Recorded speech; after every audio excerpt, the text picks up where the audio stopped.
Good evening. All right, everybody, I got 6 o'clock. Good to see everybody. Everybody that needs a microphone is up close. Or did you want to come up close, Mr. Beeler?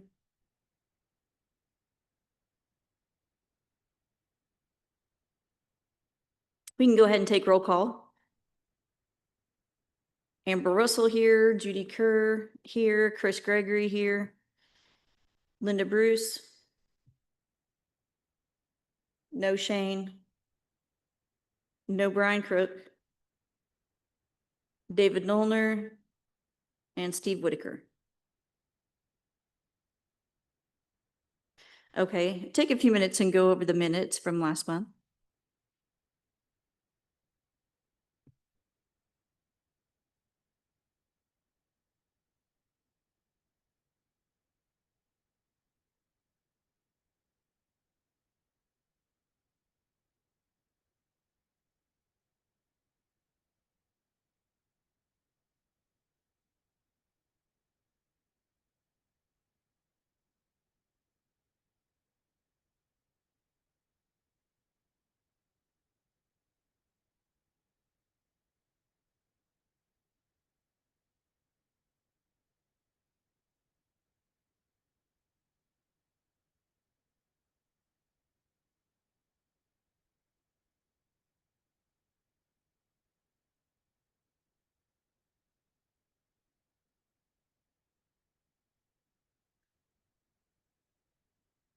Motion to approve by Mr. Nollner and second by Ms. Kerr. All in favor? Any opposed? Okay, next we'll set the agenda.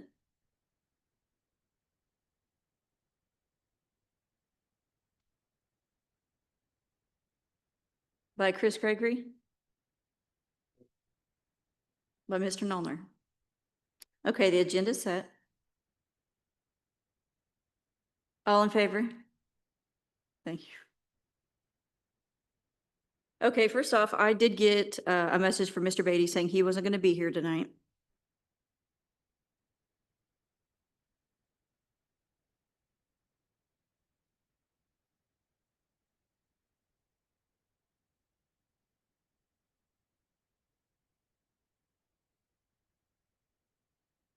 We do have their run sheet if you wanted to look over it. He's not here to respond to it, but if you wanted to look at the numbers.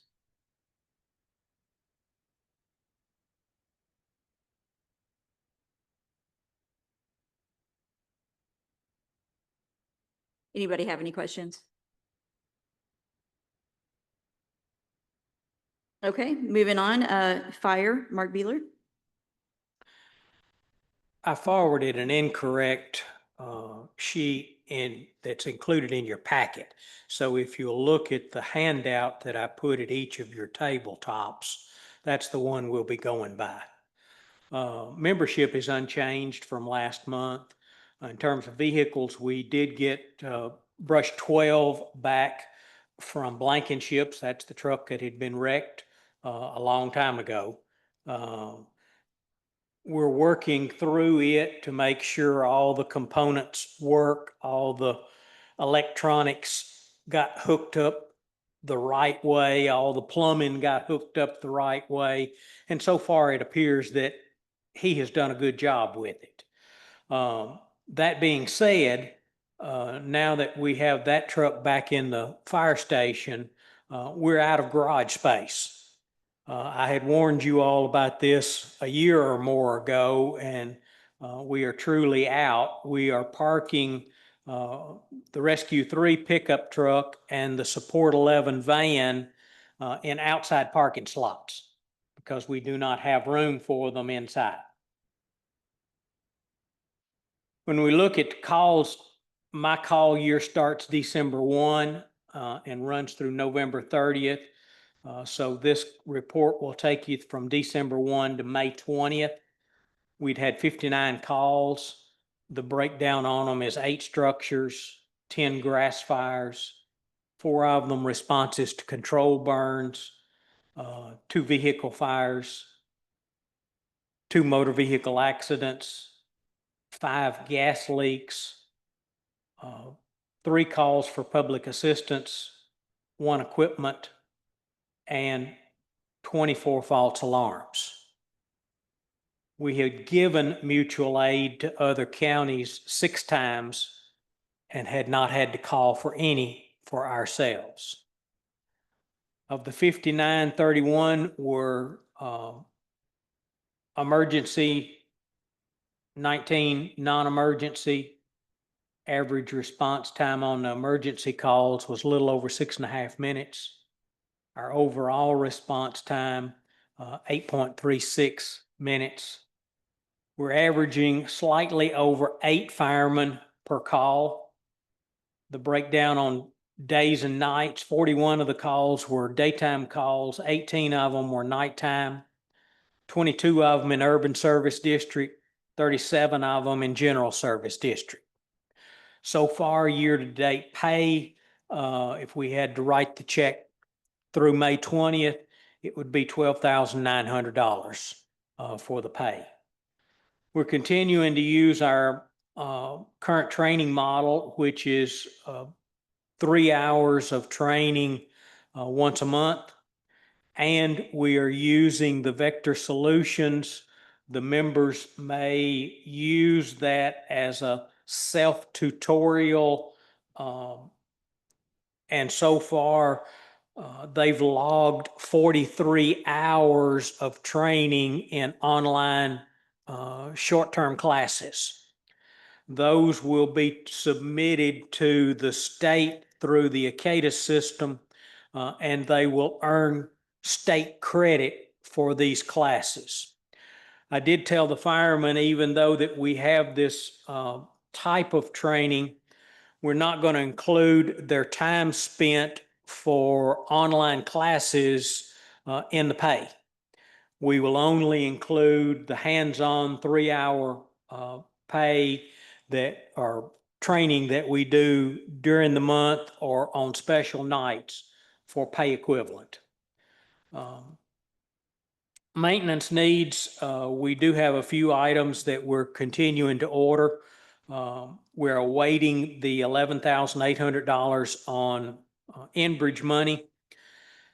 We were told that that should come about the first week of June. So within the next 2 weeks, we ought to have that money in our account. We're using it for radio upgrades. We've already received the 2 gas detection meters that we've ordered, and we've already received the hydrant valves. About a third or so of the radios have been updated so far. 1 batch of 9 of our handhelds. We've submitted to them another batch, and then on the 3rd grouping, they will do our mobiles in the trucks. We've ordered some extra equipment to complement Brush 12 that was never ordered in the beginning to make it a more useful truck. And we've also ordered 5 sets of turnout to put on the rest of our firemen. And we recently got 10 buckets of firefighting foam delivered to us. The office hallway, training room, and closets at the station were repainted about 2 weeks ago. The floors, we've got a combination of tile floors and carpet floors. The tile floors were stripped and re-waxed and buffed. The carpet floors were cleaned, steam cleaned today. So we've got our building in good and updated shape.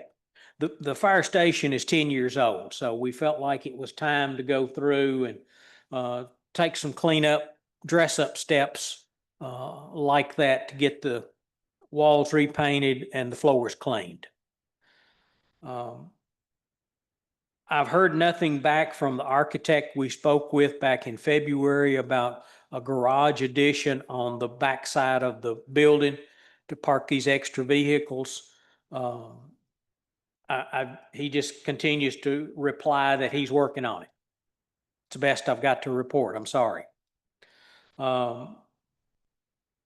pay for firefighters did pass through this committee at its last month's meeting. I met with Budget and Finance a few days ago. It did pass through Budget and Finance, and that resolution will be included in the June commission agenda to change the pay from $30 to $50. Any questions? That's all I've got. I did have a quick question. Whenever we started talking about housing the other vehicles, I think we originated with possibly looking at a smaller lean-to. Had we just completely decided that wasn't a good idea? Nope. We haven't decided anything was a bad idea. We just haven't gotten a response from the architect on potentially drawing us some space. He wanted to go with a hardened structure that was more like the main part of the station, steel and concrete. But lots of stations are built or stick built using framing lumber on the inside and then covered with insulation and metal siding. So we're not opposed to any of those options. We just hadn't gotten any info. Okay, is that one of the things that he's looking at is Yep. also numbers for that? Yes.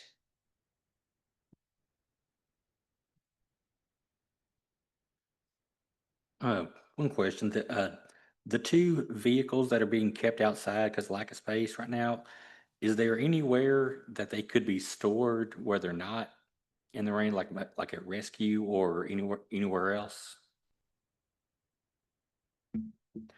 I'm sure there is, but we try to store all of our fire equipment at the single station. All of our firemen are expected to respond there to pick up gear, to pick up equipment, to pick up vehicles. If you start scattering it, then all you're going to do is slow down response time, and nobody will know for sure exactly where things are. Those vehicles will be perfectly fine sitting outside.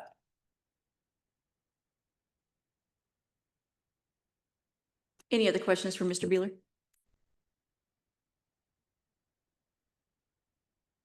I just have a question. I might have asked a few months back when you was talking about originally who the engineer, has he already been approved to, is he just looking at it to give you ideals or what are you waiting? The mayor gave me Mr. Oakley's name, who has been working with the county on the health department building.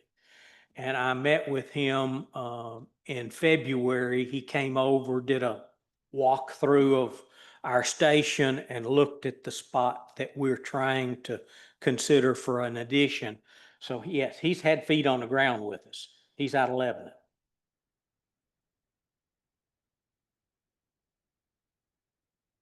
No, ma'am. All I get is I'm still working on prices.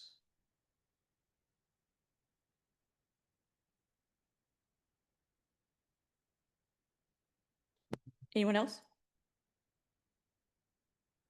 My last question was whether or not the report is ready that Kevin Lauer did a year and a half ago. Are we ready to present that? I'm sorry. Kevin Lauer did a report. Well, that's me or you.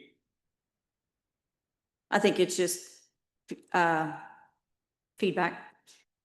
There was a report that was done about whether or not fire and rescue merging was something that the county wanted to be looking at.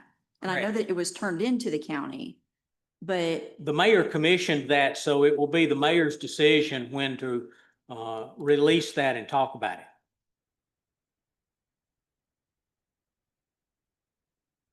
so that might also help with some of the storage issues, just if you guys were going to combine or not combine, then you guys might have access to both places. If memory serves, I think the mayor was at our March meeting, I think said that, no, that he would make that report available like the following month to us, but we never got it. That report has been done for over a year. So yeah, I would like to see it myself.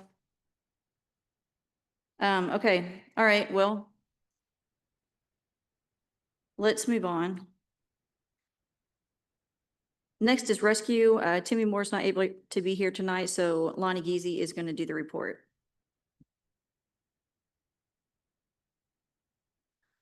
Far as we got right now, we're the same basis of them. We start July 1 or December 1 and into November far as our yearly. Right now, we've got daytime calls of 16, nighttime calls 7, 6 in the city, 17 in the county. Average response time is 6 minutes. You got 109 man hours. You got 13 mutual aids. You got mutual aid from 1, which I think it's a little off. It'd probably be updated here. And then you get down here just per diem per calls, just like Rex or whatever. No trainings, no meetings or whatever, is 2460 for the year right now. We've had 10 emergency calls, 12 non-emergency, 1 cancel. And as far as your Rex right now, we've had 8 MVAs with injuries. We've had 2 MVAs without injuries. And we've had assist EMS total of 10. We've had store damage help was 1 and public assist 2. Other than that, think we're averaging, as far as daytime, we got 3 to 4 and 3 to 4 at night, as far as response on members. Questions?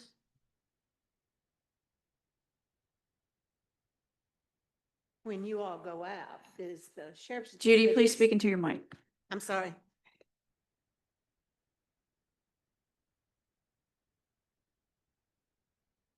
How is it decided when you all are called in?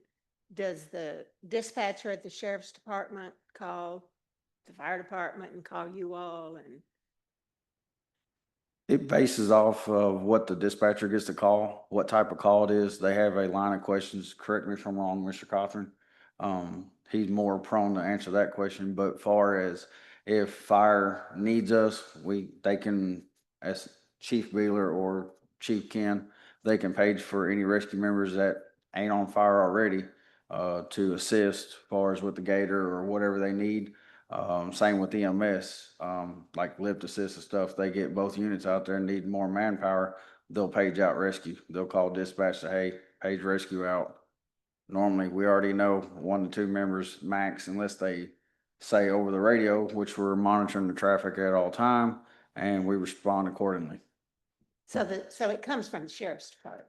Judy, the system we're using now for fire and rescue and EMS is called eDispatch. And it is an app that attaches to our cell phones. And so everybody carries a cell phone nowadays. We used to carry a mobile pager years ago. David, you remember those? But we now utilize cell phone technology. So when dispatch receives a call, they can activate the eDispatch system from their seat, and then they notify us. There's only from the time the call comes in until we get notice of it, there's only just a few seconds of delay between them receiving it, punching some buttons, and activating our system.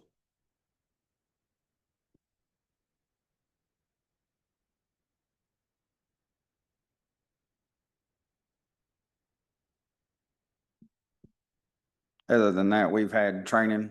We had 4 go to Swiftwater. We all passed successfully. So we have level 1 compliance with Swiftwater, working on going to 2 later, maybe next year. Other trainings, we had an Arcan class through the state.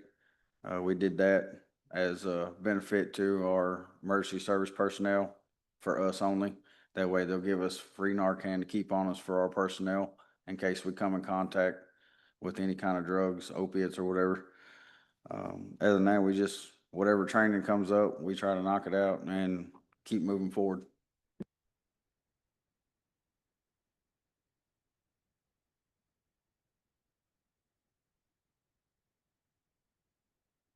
Anyone else have questions for him?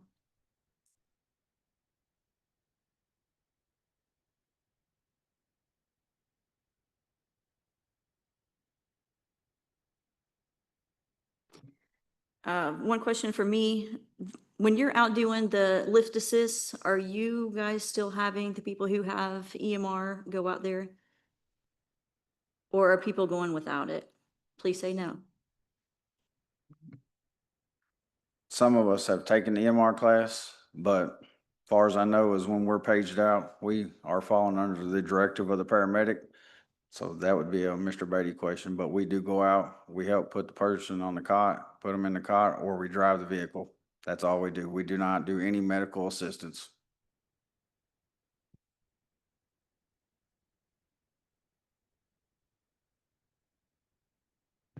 Okay.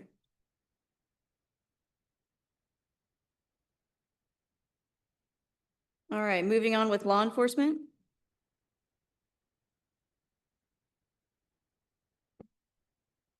Personnel and staff, right now, we still have 3 deputy positions vacant and a correction officer, a female correction officer position vacant at the jail at this time.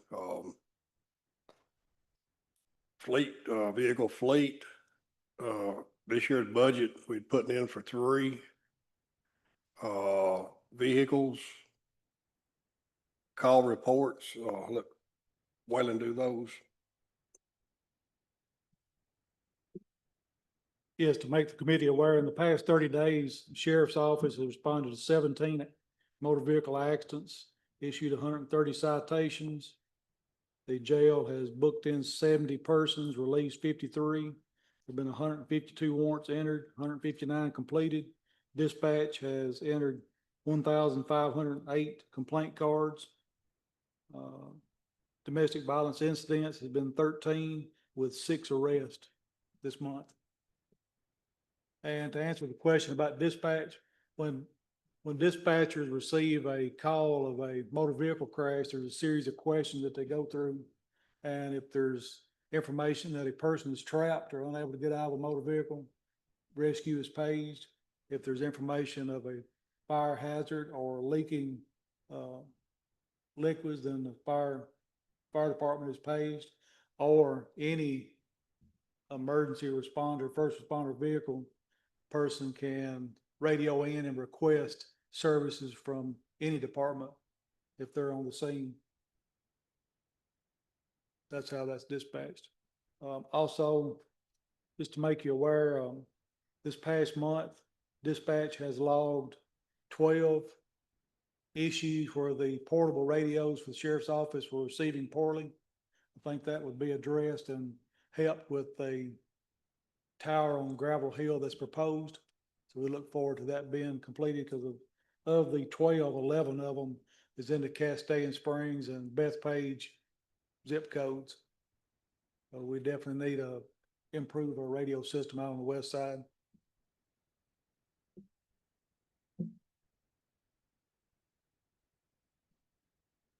Been on the tower we're talking about, I talked with the architect last week and, we started this project, I think it was September, October last year.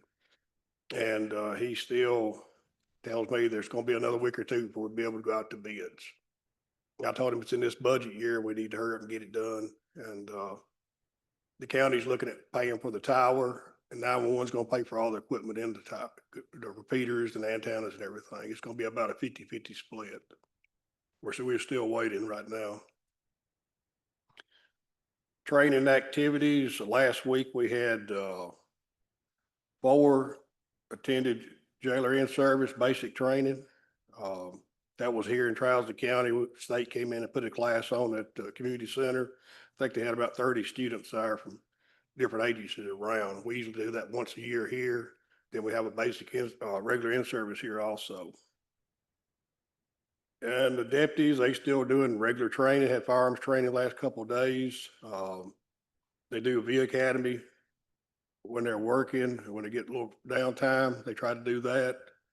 And that's constantly going year round and other specialized training. Maintenance, Really any maintenance going on. Everything's holding up pretty good right now. We're constantly doing a little maintenance here and there, but nothing major. Budget concerns request, like I mentioned a few minutes ago, I asked for a 10% for my department. We're losing officers to other counties because our pay is falling so far behind and trying to keep up. We was talking about, three vacant positions I have on the road, and, I offered to give up two of those positions to, get the budget passed and two vehicles. Instead of getting three vehicles, I'd just get one. And we also made some more budget cuts and hope to be able to get everybody the 10%. I'm trying to do my part, and I gave up some other stuff inside the budget too, to try to help. Because if we don't do something, I got three cars sitting there now empty. There's gonna be three or four more probably in the next few months. I'd rather give up two slots right now and have 4 or 5 cars sitting out there empty.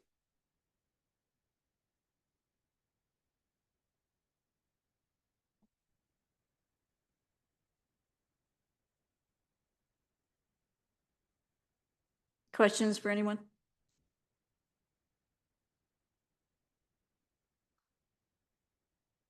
Not a question, but just to update the rest of the committee, of course, being on budget, you know, we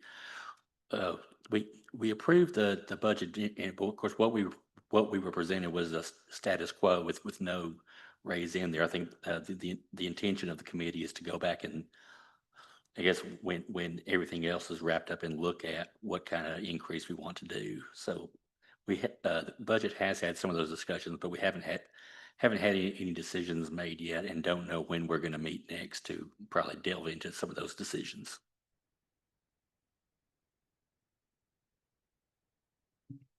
I definitely hope it goes well. At our last work session, there was talk about a Sally Port. Have you heard any discussion on it?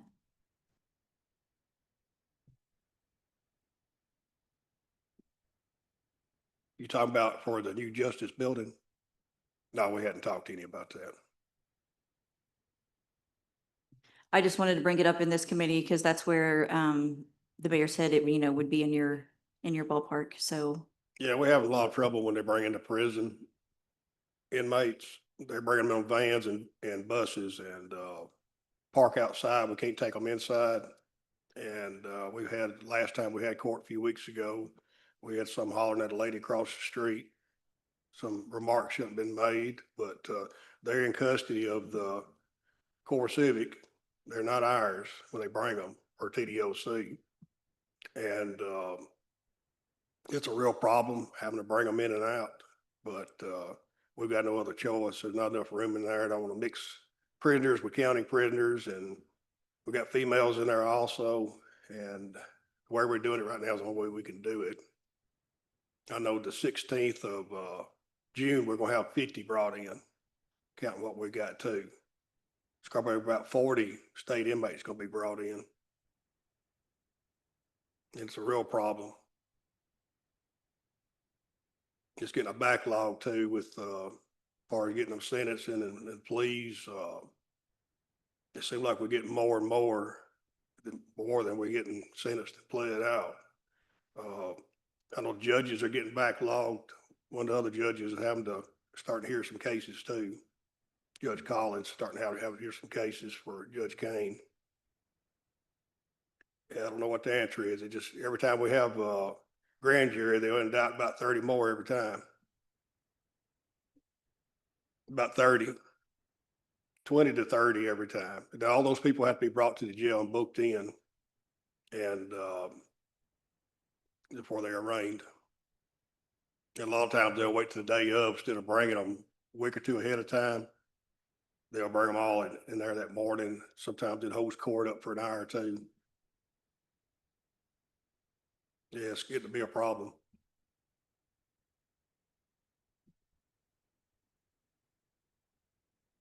go ahead, Judy.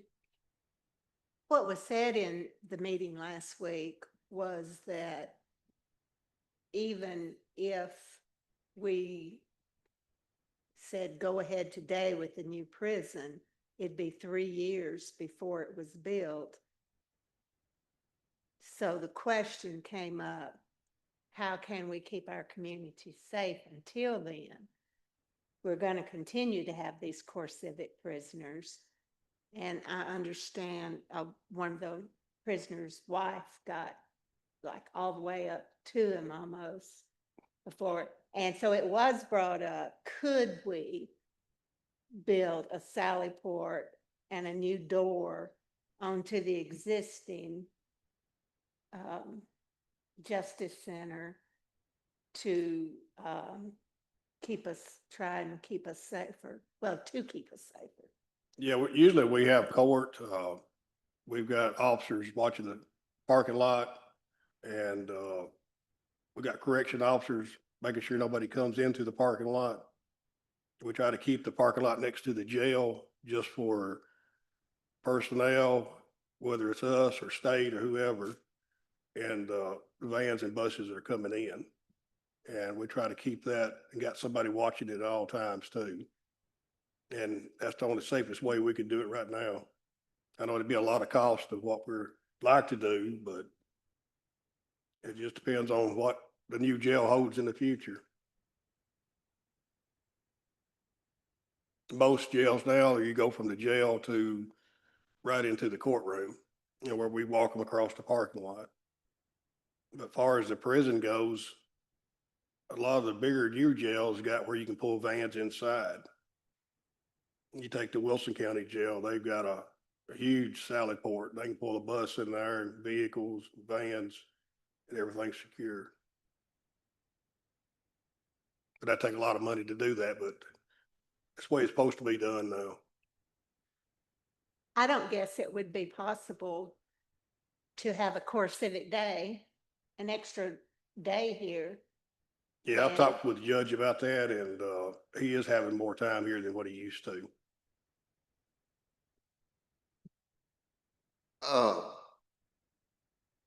Can't we, have the trials out there at their place?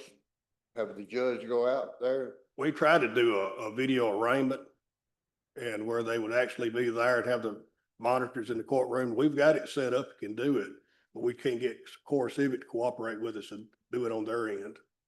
That would save a lot of time and for them and us both. Well, it'd be nice if they could take the judge out there, at least that way they wouldn't have to come out. Yeah, that would never work.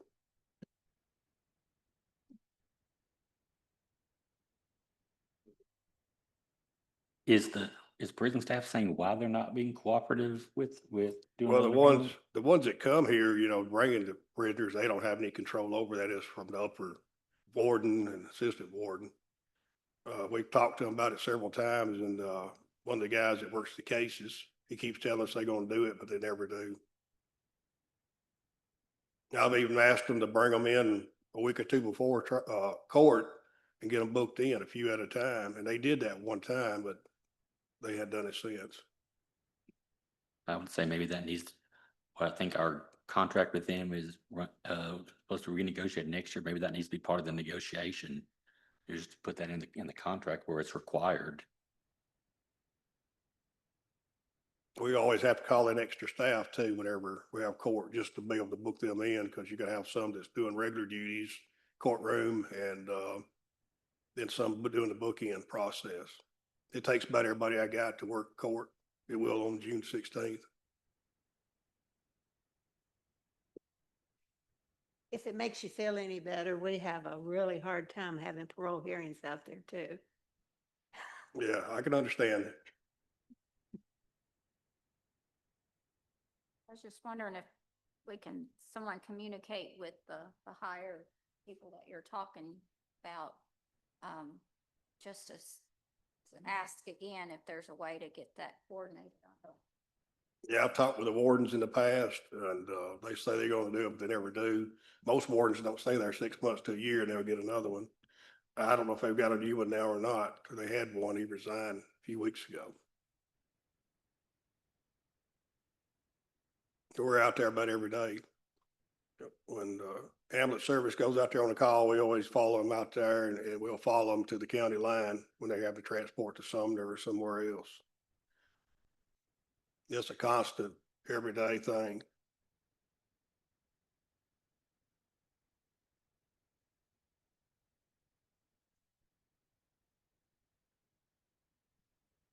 I didn't mean to put you on the spot. I was just, it was something that was mentioned and that person didn't hear tonight. That was all.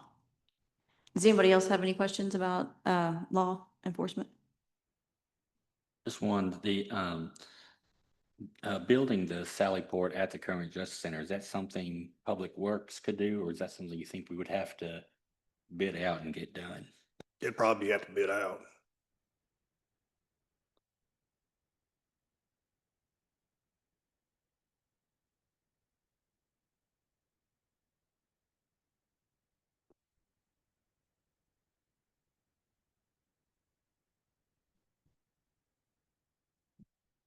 You did. That's it. I have one more question. Since we know it's gonna be years before we get a prison, and we know it is dangerous with CoreCivic, and you're doing everything. But I just wonder what kind of liability we would have if we don't do something more. That may be Yeah, we're responsible for the safety of it and we're doing the best we can. I realize that. I know you are. I'm just wondering about the county. If something bad was to go wrong, do we have some kind of a legal, we may want to check into that. You are doing everything and the county is too, but we know it's an issue and I just wonder what liability. That would really be a question for our attorney, I guess. Yeah, but how bad?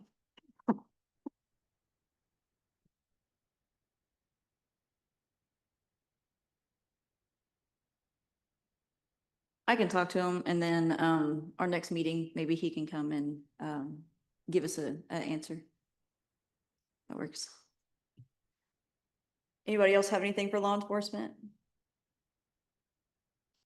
Any other discussion items, anything that, anybody wants to bring forward?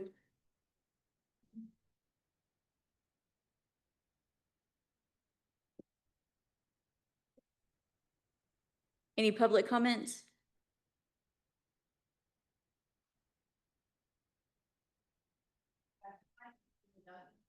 And I was a supporter in the Hartford debt. The sheriff had invited me to set through the process and observe it as the CoreCivic prisoners came through. I think that if all of, I know this is not the full commission, but if as many of you could go through and see how they process and check in with these prisoners, and the time it takes. If you have one that comes through and answers the questions, he gets his picture taken, it's an over 5 minute process. But if you have one that comes in and asks a pool, it could be 15, 20 minutes. And then walk over to the courts and see how frustrated some of the staff there and attorneys are because of the holdups and the delays that this puts on the department. It would be good, I think, for a lot of the leadership.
Yes, the people we were dealing with from out there, they're not like people here in Trounsy County.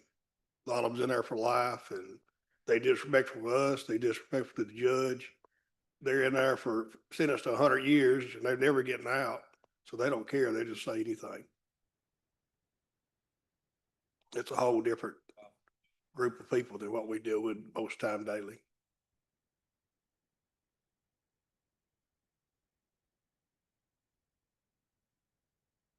Thank you.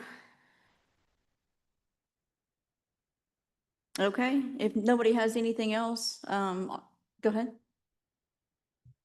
Okay, see you next month.